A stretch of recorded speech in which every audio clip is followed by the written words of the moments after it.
నమస్కారం. నిన్నంతా ఒకటే డిస్కషన్. సింగర్ ప్రవస్తి, పాడతా తీయగా జడ్జెస్, జ్ఞాపిక ప్రొడక్షన్స్, ఈటీవీ సంస్థ, పాడతా తీయగా రకరకాల ఛానల్స్లో రకరకాల వార్తలు ప్రసరించారు.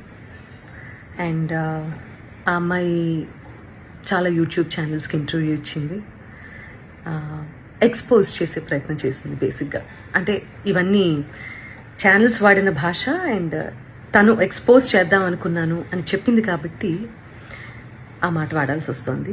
అండ్ ఆల్సో డైరెక్ట్గా సునీత అని మాట్లాడింది కాబట్టి నేను ఈ వీడియో చేస్తున్నానండి. ఫస్ట్ ఆఫ్ ఆల్ ప్రవస్తి, చిన్నప్పటి నుంచి నిన్ను బాలుగారు, జానక్ గారు, చిత్రమ్మ అందరూ ఒళ్ళో కూర్చోబెట్టుకున్నట్టే నేను కూడా నిన్ను ఒళ్ళో కూర్చోబెట్టుకుని ముద్దు చేశానమ్మా. ఇప్పుడు నీకు 19 ఏళ్ళు కదా, అలాగే ఒళ్ళో కూర్చోబెట్టుకుని ముద్దు చేస్తే బాగుండదు కదా. చిన్నప్పుడు చాలా బాగా పాడావు అనే దానికంటే చాలా ముద్దుగా పాడావు అనేవారు. నీకు గుర్తుందో లేదో? ముద్దుగా ఉండేదానివి, ముద్దుగా పాడేదానివి, చాలా బాగా పాడేదానివి. చిన్నప్పుడు పాడినట్టు 19 ఏళ్ళకు కూడా కన్సిస్టెన్సీ మెయింటైన్ చేస్తుంటే సంతోషించే వాళ్ళల్లో మొట్టమొదటి వ్యక్తి నేనే అవుతాను. ఎందుకంటే మా ప్రవస్తి, మా శ్రీలలిత, మా ప్రణతి, మా గాయత్రి అని మేమే ఎక్కువ చెప్పుకొని మురిసిపోయే పిచ్చివాళ్ళం మేము. ఎందుకంటే ఎవరు బాగా పాడితే ఆ పాటలో కరిగిపోయి కన్నీళ్ల పర్యంతం అయిపోయి ఏడ్చేసిన సందర్భాలు, ఏడ్చేసిన ఎపిసోడ్స్ చాలా ఉన్నాయి. అవి నువ్వు చూడలేదేమో, అవి మిస్ అయ్యావు అనుకుంటా. అలాంటి ప్రవస్తి ఈరోజు ఇంత పెద్దదైపోయి రోడ్ మీదకి వెళ్ళి ఇంతమందితో మాట్లాడి తన బాధలు వెళ్ళగక్కుని మమ్మల్ని మా గురించి చర్చించే స్థాయికి ఎదిగింది అంటే నాకు కొంచెం అసంతృప్తిగా కూడా ఉంది. But that doesn't matter for you, because నువ్వు చెప్పాలనుకున్నది చెప్పావు బయటికి వెళ్ళి. ప్రవస్తి, నీకు విషయం చెప్పాలమ్మా. నీకు పాడతా తీయగా కాంపిటీషన్ మాత్రమే కాదు, డిఫరెంట్ ఛానల్స్లో కూడా కాంపిటీషన్లో నువ్వు పార్టిసిపేట్ చేసావు కదా. నీకు ప్రాసెస్ తెలీదమ్మా? సింగర్ సెలెక్షన్ అంటే సింగర్స్ పంపించేటటువంటి సాంగ్ సెలెక్షన్లో రైట్స్ అనేవి కూడా ప్రతి ఛానల్కి కొన్ని సాంగ్స్కి రైట్స్ ఉంటాయి. వాటిల్లోంచి కూడా సెలెక్ట్ చేయాలి అన్న ప్రాసెస్ నీకు తెలుసో లేదో నాకు తెలియదు, కానీ ఆడియన్స్ అందరికీ మాత్రం చెప్తే అన్ని విషయాలు చెప్పు. ప్రాసెస్ గురించి చెప్పు. ఆ ప్రాసెస్లో ఉన్నటువంటి రెస్ట్రిక్షన్స్, ఛానల్కి ఉన్నటువంటి రెస్ట్రిక్షన్స్, ఇవన్నీ కూడా మాట్లాడమ్మా. అప్పుడు నేను నిజంగా సంతోషిస్తాను. సో ఛానల్కి అండి కపుల్ ఆఫ్ రెస్ట్రిక్షన్స్ ఉంటాయి. మ్యూజిక్ని డిప్లాయ్ చేయడానికి, అంటే మ్యూజిక్ని వాడుకోవడానికి అన్ని పాటలకి రెస్ట్రిక్షన్, అన్ని పాటలకి లీనియన్స్ ఉండదు. కాబట్టి ఏంటంటే వీళ్ళు ఇచ్చే పార్టిసిపెంట్స్ ఇచ్చే సాంగ్ లిస్ట్లో వేటికైతే రైట్స్ ఉంటాయో అవి మాత్రమే కాంపిటీషన్లో పాడాల్సి ఉంటుంది. అవి నచ్చ చెప్తాను కూడా ప్రతిసారి. నచ్చ చెప్తా అంటే నేను కాదండి, మేనేజ్మెంట్. తర్వాత ఎన్నిసార్లు రిపీట్ అయింది అంతకుముందు కాంపిటీషన్లో ఆ పాట అనేది కూడా చూస్తారండి యాజమాన్యం. ఇదంతా కూడా మీకు తర్వాత జ్ఞాపిక వాళ్ళు ఎక్స్ప్లెయిన్ చేస్తారు ఈ ప్రాసెస్ ఎలా సాగుతుంది అనేది. సో నేను ఏ పాట ఇచ్చినా వాళ్ళు వద్దంటున్నారు, నేను ఏ పాట ఇచ్చినా వాళ్ళు వద్దంటున్నారు అని మాత్రమే ఎక్కువసార్లు ప్రొజెక్ట్ చేసింది తను. రీజన్ ఇది అని మీకు తెలియదు కదా, అందుకని చెప్తున్నాను. సో నేను కొరకొరా చూశాను అని చెప్పి అంటున్నావు కదా నాన్న. సో నేను కొరకరా నిన్ను ఎందుకు చూస్తానో, ఎందుకు చూడాల్సిన అవసరం ఏమిటో నాకు అర్థం కాలేదు. అక్కడ ఉన్నటువంటి నేను, కీరవాణి గారు, చంద్రబోస్ గారు నిన్నే ఎందుకు టార్గెట్ చేశామనే విషయం నాకు ఇప్పటికీ ఆలోచించడానికి కూడా నాకు అసలు కనీసం ఆ థాట్ కూడా రావటం లేదు. బేసిక్గా నేను నిన్ను కొరకొరా ఎందుకు చూసానో మరి నాకు అర్థం కాలేదు. నువ్వు మర్చిపోయావు అనుకుంటా. నేను నీకు కొన్ని విషయాలు గుర్తు చేస్తాను. ఏంటంటే అమ్మా, క్లాసికల్ రౌండ్లోనే అనుకుంటా నీ దగ్గరకు వచ్చి మరి నువ్వు కొంచెం అప్సెట్గా ఉంటే, ప్రతిదానికి నువ్వు అప్సెట్ అయిపోతావు, ప్రతిదానికి ఇరిటేట్ అయిపోతావు. నీ వాయిస్ అలాంటిది. కొంతమంది ఇమోషన్స్ కంట్రోల్ చేసుకోగలుగుతారు, కొంతమంది కంట్రోల్ చేసుకోలేరు. నేను అమ్మ స్థానంలో ఉన్నాను కాబట్టి నేను అర్థం చేసుకోగలుగుతాను. నీ దగ్గరకు వచ్చి మరి మిగతా పార్టిసిపెంట్స్ సాక్ష్యంగా ఉన్నారు తల్లి. ఈ రోజుల్లో ఏంటంటే నువ్వు నా మీద ఇన్ని ఎలిగేషన్స్ వేసావు, ప్రూవ్ చేసుకోవాల్సిన అవసరం కూడా నాకు ఉంది కదా, unfortunately are fortunately, what ever it may be. So వాళ్ళందరి మధ్యలో నీకే చెప్పాను వచ్చి, ప్రవస్తి క్లిక్ నడుస్తున్నప్పుడు నువ్వు దాన్ని బేస్ చేసుకొని పాడుతున్నావు. మృదంగం అటు ఇటు అయినా కూడా నువ్వు అప్సెట్ అవ్వాల్సిన అవసరం లేదమ్మా. నువ్వు ఎలా పాడావనేది నాకు తెలుసు, మా అందరికీ అర్థమైంది. అక్కడ కొంచెం మృదంగం నేనేదో ఇబ్బంది పెట్టినట్లుంది అని నేను నీ దగ్గరకు వచ్చి మాట్లాడాను. అది నువ్వు మర్చిపోయావేమో, కానీ నీ మిగతా పార్టిసిపెంట్స్ అందరూ ఏంటో గుర్తుపెట్టుకున్నారు మరి. అండ్ ఇంకో విషయం, ఈ సిరీస్ సంబంధించి మాట్లాడుకుందాము. నువ్వు గాయత్రి ఫేవరెటిజం, శ్రీలలిత ఇంకోళ్ళు అని రకరకాల పేర్లు తీస్తున్నావు. నాకు అదేంటో అర్థం కావట్లేదు. కానీ వీళ్ళెవ్వరూ మ్యాంగో మ్యూజిక్లో పాడలేదమ్మా, నువ్వు తప్ప. నేను నిన్నే ఎందుకు పిలిచాను వీడియో చేయడానికి? నిహాల్ గారు నీ గురువు గారు అష్టలక్ష్మి స్తోత్రం చేసినప్పుడు నేను వెనకాల కోరస్ బ్యాచ్లో నువ్వు పాడావు, గుర్తుందా నీకు? రికార్డ్ చేసినప్పుడు వీడియో షూట్ చేసే టైంలో నేను ఒక్కదాన్నే షూట్ చేయొచ్చు తల్లి. నువ్వు బాడీ షేమింగ్ అని మాట్లాడుతున్నావు కదా, నేను వేరే ఎవరినో నలుగురిని నా వెనకాల కూర్చోపెట్టుకుని చేయొచ్చమ్మా. నేను పర్టికులర్గా పిలిచాను ఇంటికి. పాపం ఒంటరిగా నువ్వు మీ అమ్మగారు వెళ్తారు, అయ్యో లేదు అలా కాదు అని చెప్పి మా వాళ్ళు ఏదో ఏర్పాట్లు చేసి దగ్గరుండి పంపించారు నీకు. ఇవన్నీ మర్చిపోతే ఎలా తల్లి నువ్వు? తప్పు కదా. కీరవాణి గారు పెళ్లి గురించి, అందులో కచేరీ గురించి మాట్లాడారు అని చెప్పి నువ్వు ఒక రెవల్యూషనరీ స్టేట్మెంట్స్ ఏవో పాస్ చేసావు కదా. పెళ్లిళ్ళలో నేను కూడా పాడతాను, ఓకే? మొన్న రీసెంట్గా ఈరోజు ఇండియాలోనే టాప్ మోస్ట్ మ్యూజిక్ డైరెక్టర్ అయిన అనిరుద్ధ్ కూడా పెళ్లిలో పాడారమ్మా. ఆయన ఒపీనియన్ ఆయన చెప్పారు. నేను ఇప్పటి వరకు పెళ్లి కచేరీలు ఎందుకు చేయలేదంటే అని వరల్డ్ మ్యూజిక్ డే సందర్భంగా ఒక గొప్ప సంగీత దర్శకుడు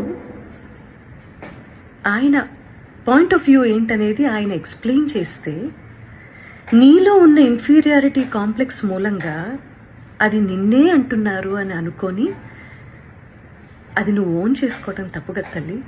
అసలు ఎవరన్నా ఫీల్ అవ్వాలి అంటే ఫస్ట్ నేను ఫీల్ అవ్వాలి ఆ ముక్కకి. ప్రవస్తి, నేను మీ అమ్మగారిని నువ్వు అని సంబోధించినందుకు నీకు బాధేసింది. అది అసలు సంస్కారమా అని మాట్లాడావు కదమ్మా.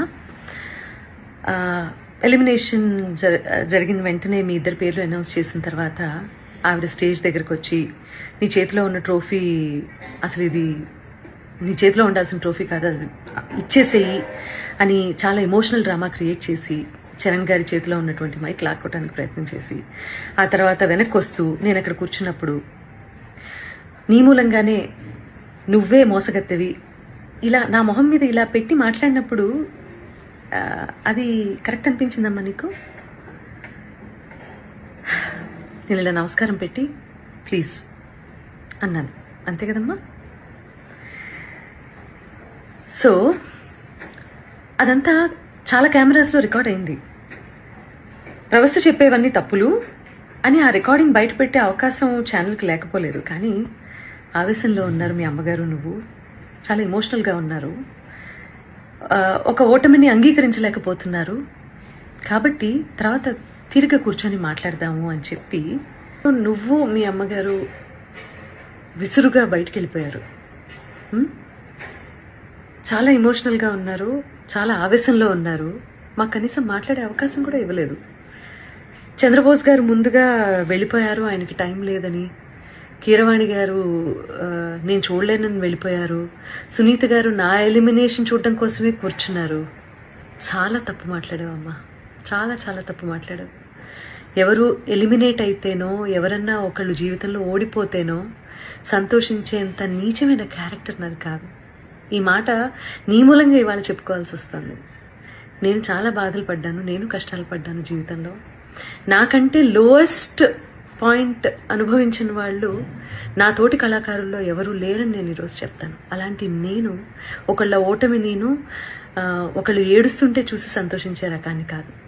ఏడుపు విలువ నాకు తప్ప ఎవరికి తెలియదని నేను ఫీల్ అవుతూ ఉంటాను. నాకే బాగా తెలుసమ్మా ఏడుపు అంటే ఏంటో, ఓటమంటే ఏంటో, జీవితం అంటే ఏంటో. ఇవన్నీ మీ అందరికంటే ఎక్కువ నాకే తెలుసు, ఓకే? నేను టెక్నీషియన్స్ని చాలా అవమానిస్తాను, చాలా అగౌరవపరుస్తాను అని చెప్పి ఫస్ట్ టైం నేను అలిగేషన్ అన్న మాట వాడుతున్నానమ్మా.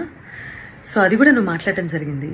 ఏ టెక్నీషియన్ని ఒక్క వీడియో బయట తీసుకొని దయచేసి రిలీజ్ చేయను, ఓకే? నేను మనకి స్నాక్స్ ఇస్తారు చూడు, ఆయన్ని కూడా మీరు అనే అంటానమ్మా. అండ్ ఆవేళ నువ్వు ఎలిమినేట్ అవుతావో ఇంకెవరు ఎలిమినేట్ అవుతారో అసలు ఎలిమినేషన్ గురించి కాకుండా షెడ్యూల్ అయిపోతుంది కదా అని చెప్పి అందరికీ సెట్లో ఉన్న వాళ్ళందరికీ భోజనాలు పెట్టించటము, లేకపోతే ఒకరోజు నేను, ఇంకొక రోజు కీరవాణి గారు, ఇంకో రోజు అనిలో, ఇలా చేయటం అనేది అది ఒక టీంలో ఉన్నప్పుడు ఇవన్నీ జరుగుతూ ఉంటాయమ్మా. నువ్వు కూడా నేను పెట్టిన పేస్ట్రీ తిన్నావు, మరి బయటికి వెళ్ళి అదేంటో నేను ఎలిమినేట్ అయిపోయినందుకే సునీత గారు పార్టీ ఇచ్చారు అందరికీ అని మాట్లాడుతున్నావు. I seriously don't understand this. నువ్వు ఒకదాన్ని ఇంకో దానికే ఆపాదించి ఫ్యాబ్రికేట్ చేస్తున్నటువంటి తీరు చూస్తే మాత్రం నాకు చాలా అంటే చాలా ఆశ్చర్యంగా ఉంది. అండ్ ఇది మంచి పద్ధతి కాదు. ఇంకో ఆశ్చర్యకరమైన విషయం ఏంటంటే, ప్రవస్తి మీ అమ్మగారమ్మ, సునీతకి పిల్లలున్నారు, కీరవాణి గారికి పిల్లలున్నారు, అనిల్ ప్రవీణ వాళ్ళకి పిల్లలున్నారు, నాశనం అయిపోతారు అన్న శాపనార్థాలు కూడా పడాల్సిన పరిస్థితి వచ్చింది మాకు. ఫైనల్గా కాంపిటీషన్ అన్నప్పుడు ఓటమి ఉంటుంది, గెలుపు ఉంటుంది. ఫస్ట్ ప్లేస్లో ఒకళ్ళే ఉంటారు, సెకండ్ ప్లేస్ ఉంటుంది, థర్డ్ ప్లేస్ ఉంటుంది. అలా అని చెప్పి ఈరోజు ఎలిమినేషన్లో నేను ఓడిపోయాను, లైఫ్లోనే నేను ఓడిపోయాను, నా జీవితం లేదు అని చాలా ఎక్కువగా ఊహించేసుకొని ఓటమిని హుందాగా తీసుకోలేకపోతే లైఫ్లో ఏవి నేర్చుకోవటానికి బ్రెయిన్ ఆ రకంగా పనిచేయదు. సీనియర్స్ అంటే రెస్పెక్ట్ ఉండాలి. అలాంటి రెస్పెక్ట్తోనే మేము ఇన్నాళ్ళు వాళ్ళు ఒక మాట అన్నా కూడా, మా పాటలు పాడించి తీసేసినా కూడా ఇలా ఛానల్స్కి వచ్చి ఎవరూ ఇంటర్వ్యూలు ఇవ్వలేదు. అది మేము మా గురువుల దగ్గర నుంచి మేము నేర్చుకున్నటువంటి విద్య. కాబట్టి ఈ జనరేషన్ అందరూ కూడా దయచేసి చాలా ఓవర్గా రియాక్ట్ అవ్వడం, ఓవర్గా సెన్సిటైజ్ చేసి టాపిక్ని అసలు ఎక్కడ ఇంప్రూవ్ అవ్వాలన్న విషయాన్ని మర్చిపోయి ఇలా బిహేవ్ చేయటం అనేది కరెక్ట్ కాదని చెప్తూ, పేరెంట్స్ కూడా పిల్లల్ని మంచి మార్గంలో, నాన్న నీకు తెలిసింది తక్కువే, తెలుసుకోవాల్సింది ఇంకా చాలా ఉంది అని చెప్పి వాళ్ళని ఎంకరేజ్ చేసే దిశగా మీరు కూడా వాళ్ళతో ఉంటారు అని చెప్పి ఆశిస్తూ, ఎందుకంటే తల్లి తండ్రి తర్వాత గురువు, ఆ గురువు స్థానంలో మా ముగ్గురిని చూసే మీరు కాంపిటీషన్కి వచ్చారు. గెలిచినప్పుడు వచ్చి కాళ్ళకి దండం పెట్టారు, ఓడిపోయినప్పుడు ఇలా బయటికి వెళ్ళి మా గురించి మీకేది నచ్చితే అది మాట్లాడుతున్నారు. ఇది మంచి పద్ధతి కాదు. ఇది ఒక జనరేషన్ డేంజర్లో పడేసేటటువంటి ఒక సిచ్యువేషన్. కాబట్టి ఆచితూచి మాట్లాడండి, ఆచితూచి నిర్ణయం తీసుకోండి. ఒకవేళ మేము ఆల్రెడీ సాధించేశాము లైఫ్లో అని అనుకున్నప్పుడు దయచేసి కాంపిటీషన్కి రాకండి. కాంపిటీషన్కి వస్తే మీరు మంచి మార్కులు తీసుకోవాల్సి వస్తుంది, సలహాలు సూచనలు తీసుకోవాల్సి వస్తుంది. కాబట్టి ఆచితూచి నిర్ణయం తీసుకోండి. ఈ కాంపిటీషన్ ద్వారా చాలామంది ఇది ప్రొఫెషన్ చేసుకొని చాలా ఫ్లరిష్ అవుతున్న వాళ్ళు చాలామంది ఉన్నారు. కాబట్టి నేను వాళ్ళు ఎందుకు బయటకు వచ్చి మాట్లాడటం లేదో, అఫ్కోర్స్ ఈరోజు సోషల్ మీడియాలో కింద కామెంట్సే కదా ఇంపార్టెంట్, వాటికి భయపడుతున్నారేమో నాకు తెలీదు. బట్ వాళ్ళందరూ కూడా వచ్చి మాట్లాడితే బాగుంటుంది. మంచి చేసింది కదా కాంపిటీషన్, మీకు మాట్లాడింది దాని గురించి కూడా. ప్రవస్తి, ఇప్పటికి కూడా నేను నీకు చెప్పేది ఒకటే, మేమందరం నీ మంచినే కోరుకుంటాము. చిన్నప్పటి నుంచి ముద్దు చేసామన్నావు కదా, అలాగే ఇప్పుడు కూడా అదే తల్లి హృదయంతో నీకు చెప్తున్నాను నేను.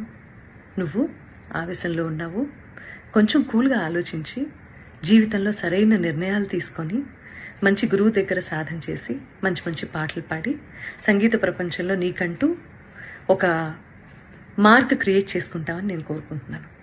ఎందుకంటే దేన్నైనా ఎవరైనా ఆపేంత కెపాసిటీ ఇక్కడ లేదమ్మా. ఎవరి టాలెంట్ని తొక్కేయలేరు, ఆపేయలేరు. అర్థమైందా? దానికి బెస్ట్ ఎగ్జాంపుల్స్ చాలామంది జీవిత చరిత్రలు ఉన్నాయి. వీలైతే నీకు టైం ఉంటే అవన్నీ ఒకసారి చదువు తీరిగ్గా, నీకే అర్థమవుతుంది.